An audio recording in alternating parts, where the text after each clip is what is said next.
The Children's Place is proud to support Reading Rainbow, a place to grow. The Children's Place. Reading Rainbow is also made possible by a ready-to-learn television cooperative agreement from the U.S. Department of Education through the Public Broadcasting Service and the Corporation for Public Broadcasting, and by contributions to your PBS station from viewers like you. Thank you. Reading Rainbow. Butterfly in the sky. I can go twice as high. Take a look, it's in a book. Reading Rainbow. I can go anywhere. Friends to know and ways to grow. Reading Rainbow. I can be anything. Take a look, it's in a book. Reading Rainbow. Reading Rainbow.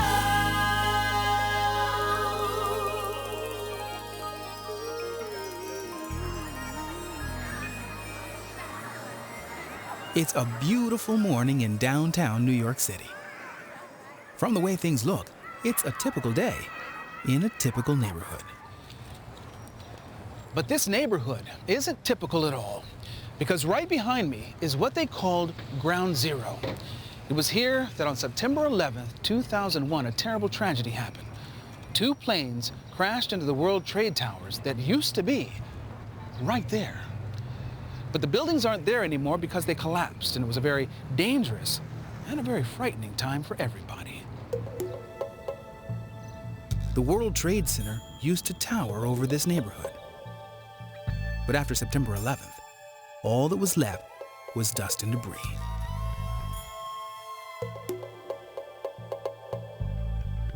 So much was lost that day. Rescue teams worked day and night to help people that were in trouble and get everyone back home. It takes a long time to recover from something so terrible. But as you can see, people are working hard to put their neighborhood and lives back together. They're focusing on the future, and they're determined to fill that future with hope. Here's a book that's all about the message of hope. It's about a man who lives in a dark and gloomy place, which is how this neighborhood seemed right after the tragedy. But he has hope in his heart, and he discovers that that hope changes his world. His story is found in The Tin Forest. The Tin Forest. Written by Helen Ward, illustrated by Wayne Anderson, and read by me, Jeff Bridges. There was once a wide, windswept place near nowhere and close to forgotten that was filled with all the things that no one wanted. Right in the middle was a small house with small windows that looked out on other people's garbage and bad weather. In the house lived an old man. Every day he tried to clear away the garbage, sifting and sorting, burning and burying. And every night the old man dreamed.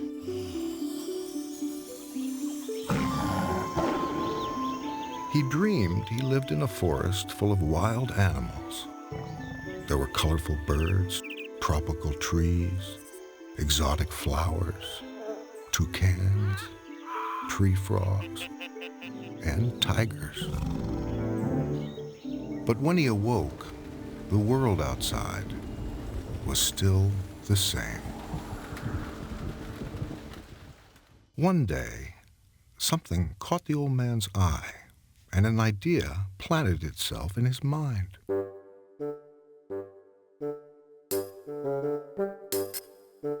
The idea grew roots and sprouted. It grew leaves. It grew branches. It grew bigger and bigger. Under the old man's hand, a forest emerged. A forest made of garbage. A forest made of tin. It was not the forest of his dreams, but it was a forest just the same.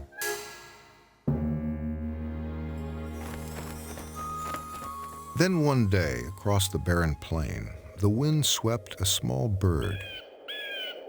The old man spilled crumbs from his sandwich onto the ground. The bird ate the crumbs and perched to sing in the branches of a tin tree. But the next morning, the visitor was gone. All day, the old man walked through the silence, and his heart ached with emptiness. That night, by moonlight, he made a wish. In the morning, the old man woke to the sound of birdsong. The visitor had returned, and his mate had come with him. The birds carried seeds in their beaks. They dropped them to the dry ground. Green shoots broke through the earth. Soon the song of birds mingled with the buzzing of insects and the rustle of leaves. Time passed. Small creatures appeared, creeping among the forest of trees. Wild animals slipped through the green shadows.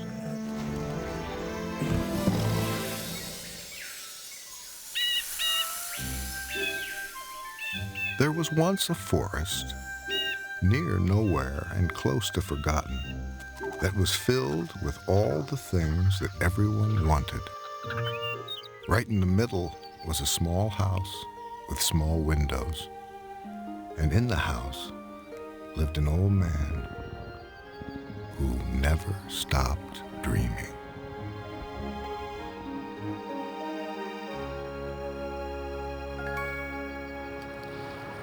With hope and a dream, the man in the tin forest turned a gray wasteland into a beautiful forest. And just as he brought life into a place that was empty, so too have the people in this neighborhood done after September 11th. Another place that's thriving is this elementary school, PS 234. The kids were just a few days into a new school year on that morning. And just like everyone else in this neighborhood, they had to leave quickly and stay away till it was safe to return.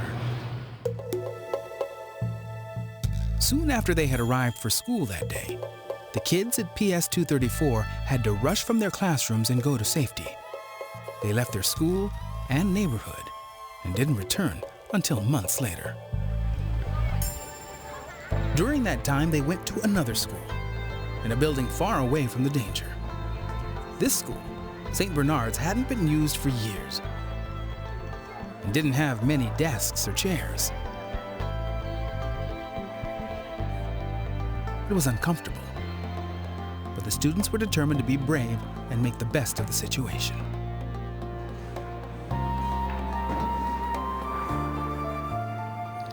But now, after many months, the kids of PS 234 are finally back home.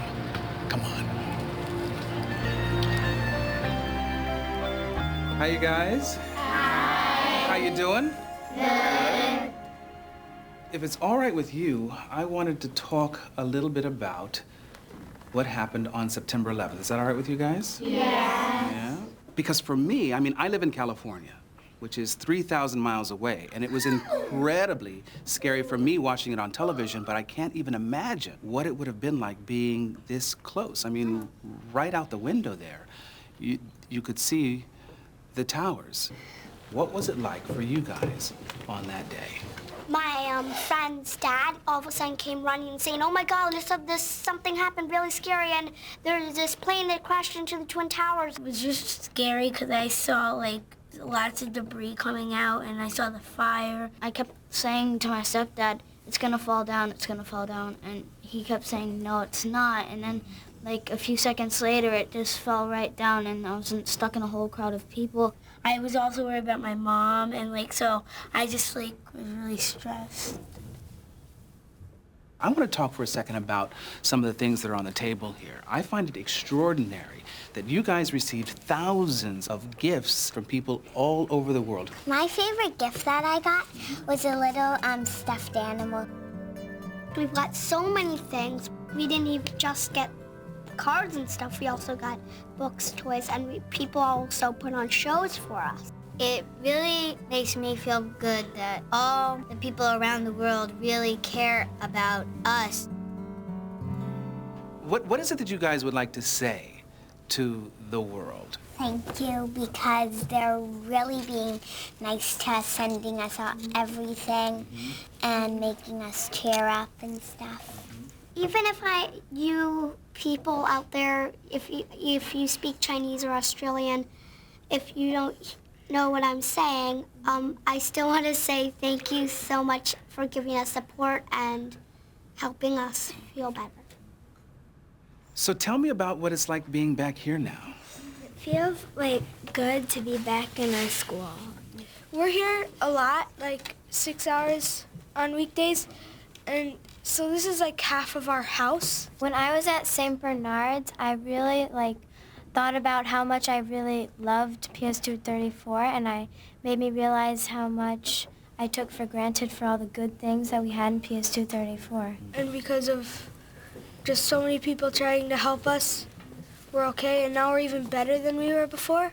I think that even though September 11th was a bad day, it also sort of was a good day because it brought us together. So tell me about what you guys have decided to do in order to say thanks. We've decided to make a music video of a song that says thank you. And I think that it's not just when somebody makes up a song, they're just making up a song to earn money. I think we're really making it to tell people. To tell them what? Thank you. And we're back where we belong. Kind of exactly what the song says, huh? Yes?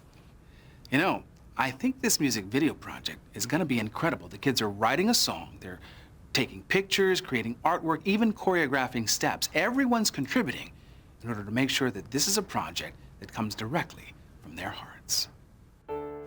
Hey, come on in. It's time to go. The kids are recording the song with Steve, the music composer. All of the ideas for the lyrics came from the children themselves. You made us feel like we were at home because we were at all those places, and then if we were coming back here, and all the things that people gave us made us feel like we were here the whole time. When we were feeling low, suddenly Now we know that we're safe, or you've made us feel we're safe. It's kind of made us more of a family. we are really thankful. We could say we're okay. We never really knew we were this strong to pull through it. We're really happy we're back where we belong. We're back where we belong. From our hearts we sing out, and like a bell that rings out, You helped us be brave while what we were going through. At the end of it, it sounds like we could say, for all the things that you've done. now.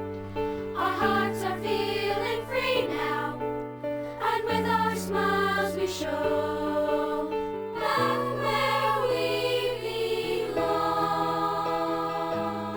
When the song is finished, it will really be a powerful part of their music video.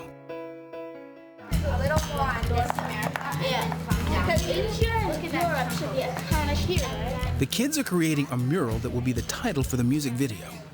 The mural will be 8 feet wide and show the countries from where all the gifts and good wishes were sent.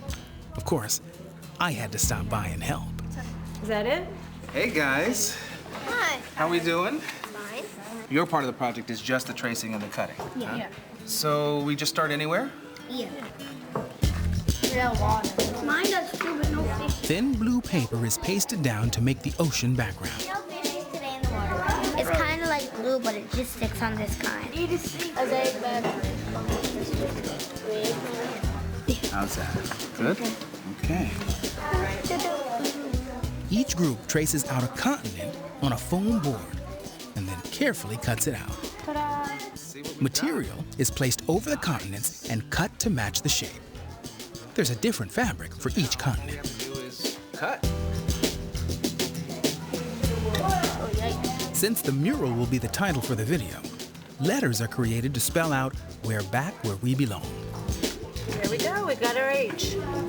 Nice. So Sam and Chris are the official gluers, right? And then Carson and I will be the official pressers. How's that? Okay. Meanwhile, the fabric is glued onto the foam board.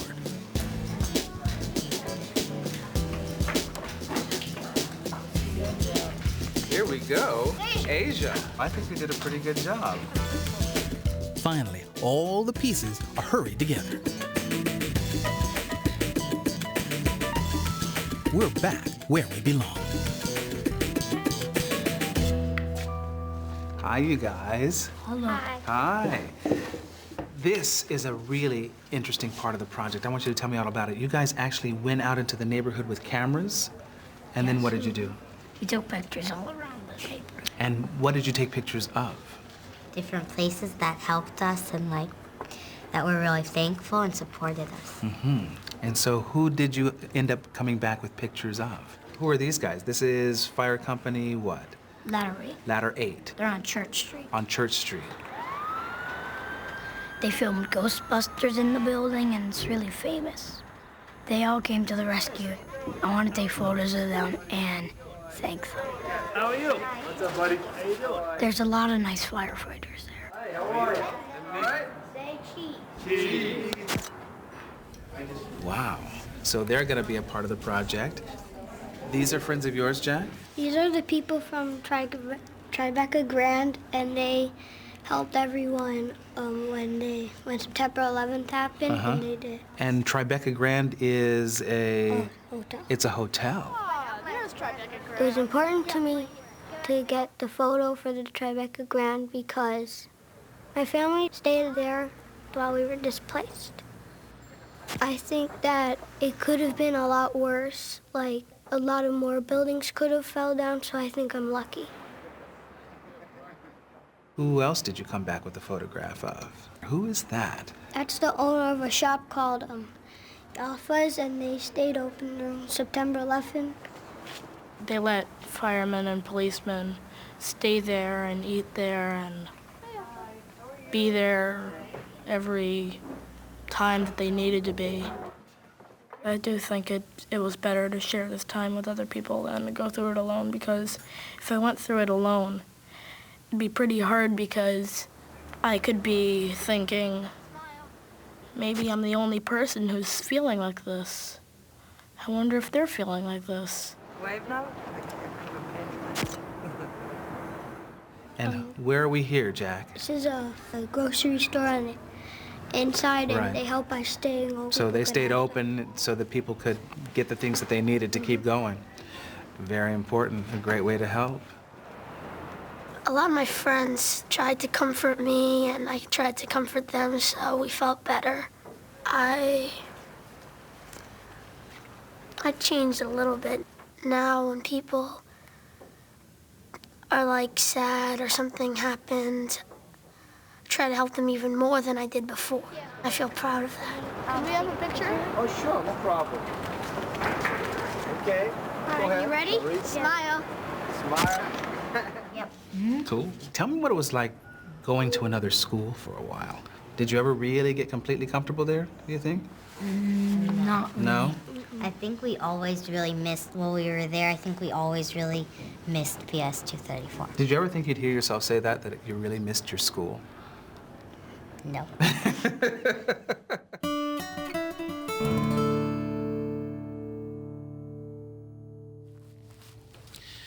As we've seen, the kids are making a tremendous effort to say thanks to everyone who's helped them. They've learned what a huge difference it makes when people reach out and let you know that you're not alone.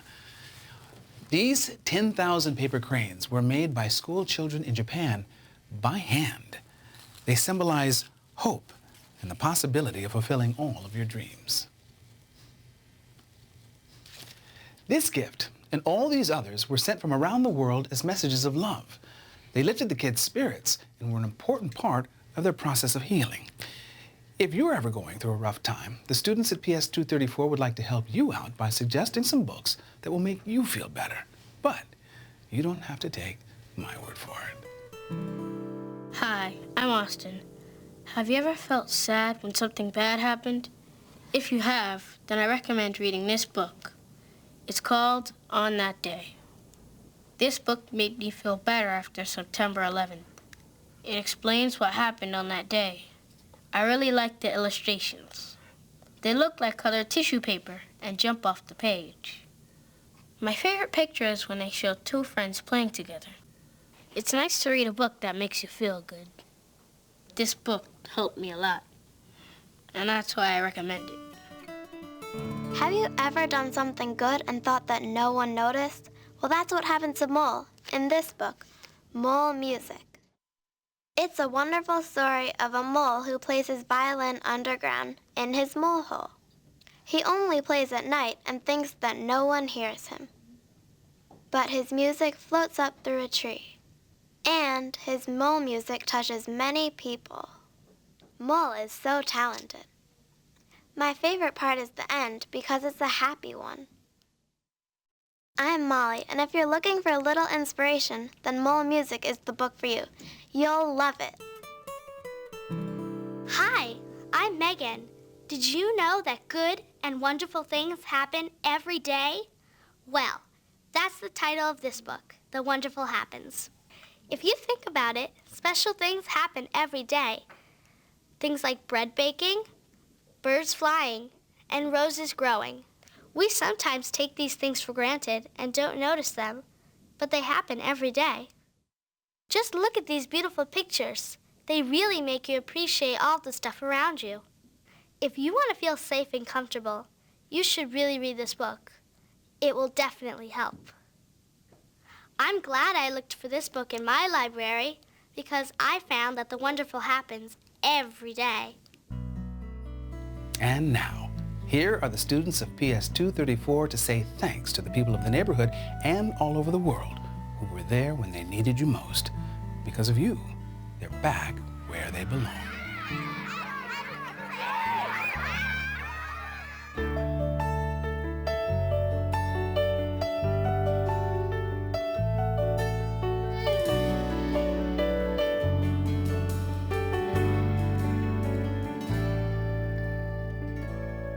You gave us hope when we felt helpless, held our hands when we were scared. You gave us strength when we were feeling low. Suddenly, our lives have changed. It was a day we can't forget. You opened up your hearts to us, and we want you to know.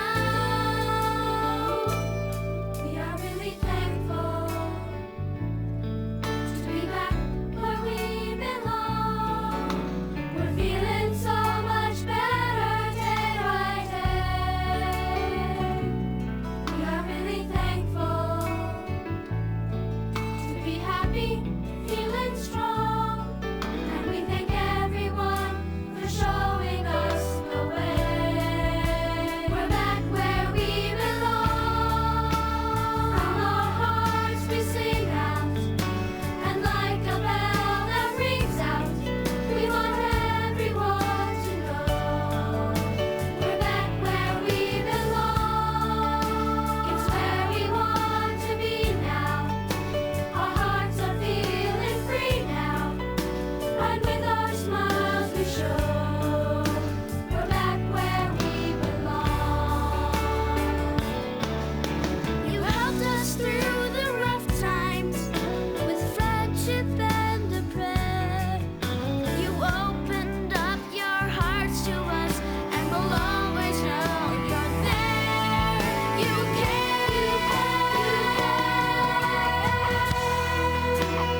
I knew that everybody was afraid, confused, and all that, but we all knew that it can't last that way forever.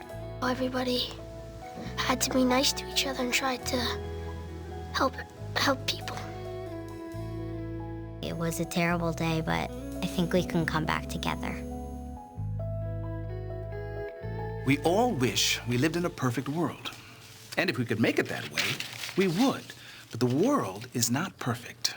Sometimes bad things do happen, and occasionally the world can be a scary place to be. But when we have each other, kindness, generosity of the human spirit, and love will always triumph. And then we can get through even the toughest of times. Right, guys? Right. We'll see you next time.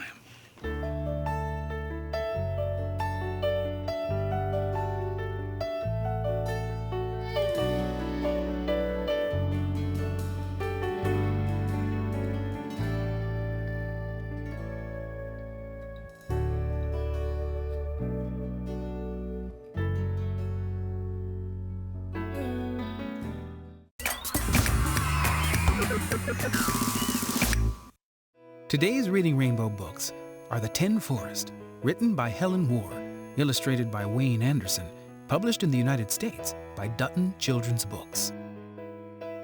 Mole Music, written and illustrated by David M. McPhail, published by Henry Holt & Company.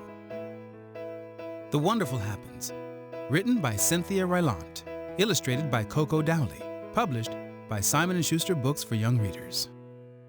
On That Day, written and illustrated by Andrea Patel, published by Tricycle Press. Hi, I'm LeVar Burton. In uncertain times, there's no more effective way to make your kids feel good and safe than to spend time with them. We at Reading Rainbow suggest sharing a book with your family. Read for fun, read for family, read for our future. The Children's Place is proud to support Reading Rainbow, a place to grow. The Children's Place. Reading Rainbow is also made possible by a ready-to-learn television cooperative agreement from the U.S. Department of Education through the Public Broadcasting Service and the Corporation for Public Broadcasting, and by contributions to your PBS station from viewers like you. Thank you. PBS